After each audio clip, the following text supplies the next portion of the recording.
नमस्कार, आप देख रहे हैं कैपिटल टीवी का खास शो दो टूक। मैं हूं परवीन शेख। संभल से एक बार फिर बड़ी खबर सामने आई है।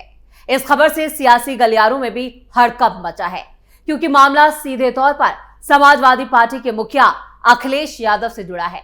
खबर यह है कि संभल में आईटी, सीबीआई और ईडी की छापेमारी का आज चौथा दिन है। मीट कारोबारी हाजी ब्रदर्स पर रेड पड़ी है। पिछले 4 दिन से यह छापेमारी की जा रही है। मीट फैक्ट्री और घर में चल रही छापेमारी से संभल में काफी हलचल है। मुस्लिम इलाकों में पुलिस की गश्त बढ़ा दी गई है। वहीं प्रशासन की तरफ से भी पुलिस बल को हाई अलर्ट पर रखा गया है। इसके साथ ही संभल मस्जिद पर बुलडोजर भी गरजा है, जिसके बाद मस्जिद मिट्टी में मिल चुकी है। इस बीच संभल हिंसा के आरोपियों पर एनएसए लगाया गया है। तो कैसे संभल में दनादन एक्शन हो रहा है, क्यों मुस्लिम मोहल्लों में पसरा है मातम, सब कुछ आपको बताएंगे अपने इस खास शो में। आईटी और ईडी की छापेमारी में खुलासा, मीट कारोबारी पर कसा शिकंजा, सांसद बर्क के घर से मिला काला धन, अखिलेश यादव को भी लगा झटका। संभल में मीट कारोबार से जुड़े बड़े नेटवर्क पर शिकंजा कसता जा रहा है। लगातार चौथे दिन भी ईडी, आईटी, सीबीआई और इंटेलिजेंस ब्यूरो की जॉइंट टीमें शहर में छापेमारी कर रही हैं। कार्रवाई का दायरा इतना बड़ा है कि करीब 200 अधिकारी जांच में जुटे हैं और करीब 150 फैक्ट्री कर्मचारियों को फैक्ट्री के अंदर ही रोककर पूछताछ की जा रही है। मुख्य रूप से कार्रवाई India frozen food factory, Irfan Haji Imran brothers और उनसे जुड़े लोगों के घरों, दफ्तरों और रिश्तेदारों के यहां चल रही है।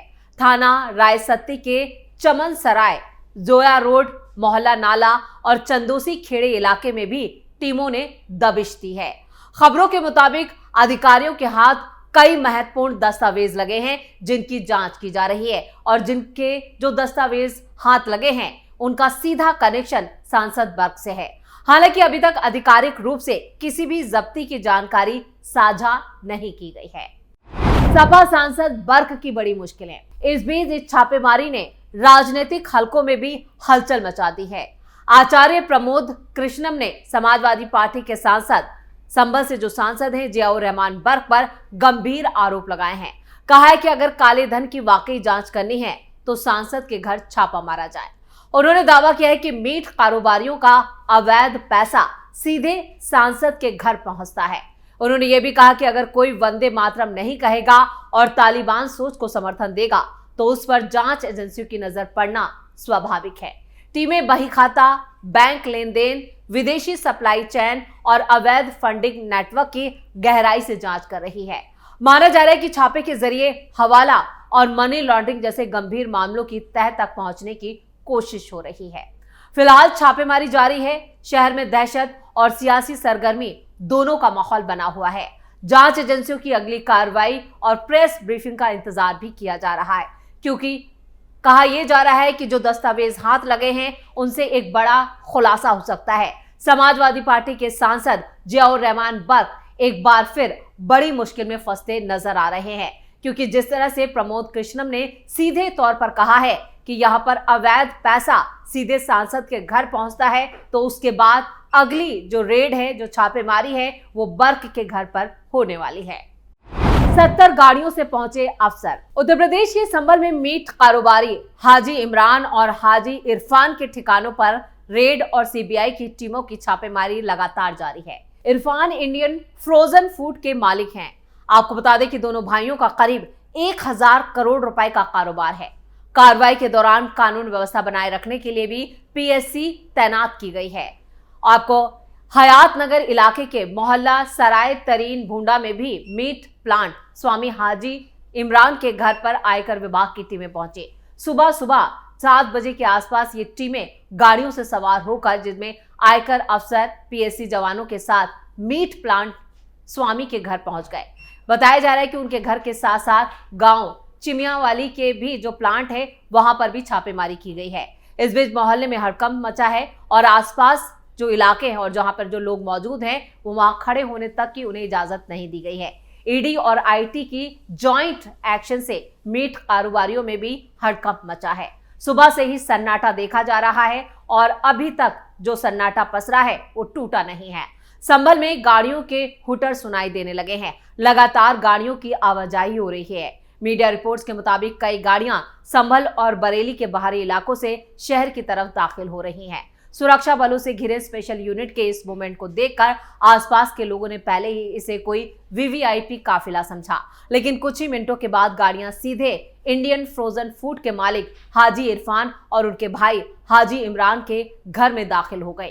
फिलहाल अभी तक ये क्लियर नहीं हो सका कि टीमें इस छापेमारी के दौरान क्या खामियां पाई गई, लेकिन कई अहम दस्तावेज जरूर जांच एजेंसियों के हाथ लग चुके हैं, जिनमें हवाला और विदेशी फंडिंग के कनेक्शन सामने आ रहे हैं।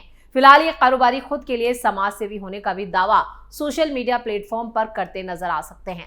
अब देखने वाली बात यह है कि पूरी कार्रवाई के बाद टीम क्या एक्शन लेती है, या फिर सब कुछ ठीक ठाक से चलता है, या कार्रवाई के बाद यहाँ पर बड़ा एक्शन होता है। हाजी इरफान और हाजी इमरान ये दोनों ही भाई करोड़ों का बिजनेस करते हैं। 1000 करोड़ का इनका पूरा कारोबार है। विदेशों में भी माल की सप्लाई होती है। बड़े मीट कारोबारी के तौर पर ये यूपी में जाने जाते हैं और इनकी धाक सियासी गलियारों में भी है। समाजवादी पार्टी के मुखिया अखिलेश यादव जैसे लोगों के साथ इनका बैठना उठना है। कहा यह भी जाता है कि समाजवादी पार्टी के फंड में इनकी बड़ी हिस्सेदारी होती है। हर इलेक्शन के टाइम पर ये दोनों भाई एक बड़ा मोटा पैसा समाजवादी पार्टी को भी पहुंचाते हैं। और संभल के सांसद जियाउर रहमान बग से तो इनके आपसी यानी घर जैसे रिश्ते हैं, और इसी बात का जिक्र बीजेपी नेता भी कर रहे हैं। बीजेपी प्रवक्ता का भी एक बयान सामने आया है इस पूरे मामले को लेकर, और ये पहला मौका है जब आईटी, सीबीआई और ईडी ने एक साथ इन भाइयों के घर पर दबिश दी है। यानी मीट कारोबारियों के घर पर जो रेड मारी गई है उसमें एक बड़ा खुलासा होने की गुंजाइश नजर आ रही है। कहा यह जा रहा है, और उस तरफ इमरान और इरफान जो दोनों भाई हैं उन्होंने साफ तौर पर कहा है कि वो अपने कारोबार में पूरी ट्रांसपेरेंसी रखते हैं। उन्होंने कोई गड़बड़ी नहीं की है। अगर कोई गड़बड़ी है और अगर उन्होंने इनकम टैक्स नहीं भरा है तो वो इसकी सजा के भी हकदार हैं और इसकी सजा उन्हें मिलनी भी चाहिए। उन्होंने कहा है कि वो एक क्लीन और साफ सुथरा बिजनेस करते हैं। हमारे बिजनेस में कोई हेराफेरी नहीं हुई है। जबकि जो दस्तावेज और जो कागजात मिल रहे हैं वो एक बड़े घोटाले की तरफ भी इशारा कर रहे हैं। मुल्ला अफरोज पर लगा एनएसए। इधर 24 सितंबर 2024 को संभल में शाही जामा मस्जिद सर्वे के दौरान हुई हिंसा में एक बड़ी कार्रवाई सरकार की तरफ से की गई है। इस हिंसा के दौरान पुलिसिया कार्रवाई के दौरान 5 युवकों की जान भी चली गई थी। संभल हिंसा के 1 साल बाद भी आरोपियों के खिलाफ कार्रवाई की जा रही है। हालांकि समय समय पर मानवाधिकार संगठनों और विपक्षी दलों प्रशासनिक कार्रवाई पर सवाल खड़े करते रहे हैं। संभल हिंसा के मामले में पुलिस ने बड़ी कार्रवाई करने का दावा करते हुए इस घटना के मुख्य आरोपी मुल्ला अफरोज पर रासुका यानी एनएसए लगा दिया है। जो जानकारी सामने आ रही है उसके मुताबिक हिंदू संगठनों के दावे के बाद कोर्ट के आदेश पर सर्वे के शाही जामा मस्जिद सर्वे के दौरान हिंसा में विदेशी हथियारों से पुलिस पर गोली चलाने का आरोप है। पुलिस का आरोप है कि यह काम मुल्ला अफरोज ने ही किया है, जिसमें 5 लोगों की जान चली गई थी।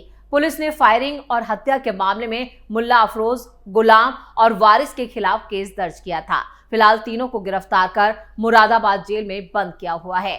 एसपी कृष्ण विश्नोई ने बताया कि मुल्ला अफरोज के बाद अब गुलाम और वारिस पर भी रासुका लागू करने की तैयारी की जा रही है। संभल हिंसा का क्या है पूरा मामला? संभल जिले में शाही जामा मस्जिद के सर्वे को लेकर ही हिंसा लगातार सुर्खियों में रही। न सिर्फ देश में बल्कि संभल दुनिया में भी पहचाना जाने लगा सिर्फ इस हिंसा को लेकर।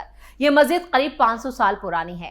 हिंदूवादी संगठनों ने एएसआई के जरिए संरक्षित इस ऐतिहासिक मस्जिद को लेकर दावा किया था कि ये एक मंदिर पर बनी है। हिंदूवादी संगठनों ने इसको लेकर कोर्ट में याचिका भी दायर की थी और इस पर सुनवाई के बाद कोर्ट ने जामा मस्जिद सर्वे के आदेश दिए थे।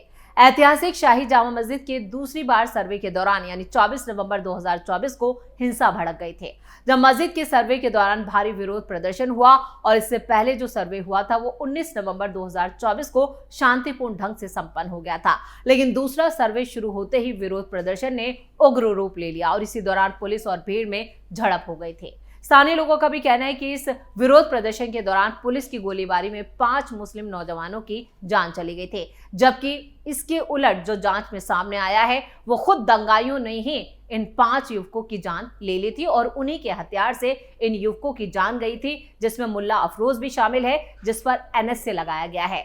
आपको बता दें करीब 2,500 से ज्यादा लोगों को नामजद किया गया है, यानी इस हिंसा के लिए आरोपी बनाया गया। इस मामले में 80 से ज्यादा गिरफ्तारियां हुई, जिनमें कई पर एनएसए लगाया गया है।